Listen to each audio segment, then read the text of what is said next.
Nicole, thanks. Only on 12 News, 420, our continuing series on the 4 states to watch, where recreational pot is legal or could become legal in 2020. We're coming to you live once again from Chicago, where recreational marijuana becomes legal across Illinois in about 6 weeks.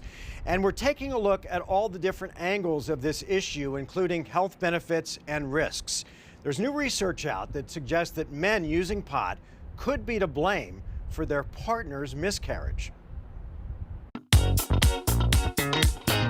Pot, marijuana, weed, it doesn't really matter what you call it. There's new research from Boston University that shows a link between men using marijuana and miscarriages. Experts looked at data from 1,500 couples and found that men using pot once a week or less increased the chances of a miscarriage by 7%. But that number changes when men smoke more frequently. Alyssa Harlow, a doctoral student at Boston University who's behind the research, explains. For couples where the man used marijuana 1 or more times per week, couples had about twice the risk of miscarriage compared to couples where the man used no marijuana. What do you think, as someone who has studied this? Is it damaging the sperm? Is it lowering the sperm count? What exactly is it about pot and sperm that could link to miscarriages? Probably related to sperm DNA damage.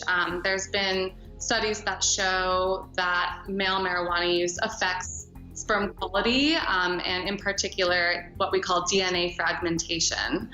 And then this DNA fragmentation has also been linked to miscarriage in some studies.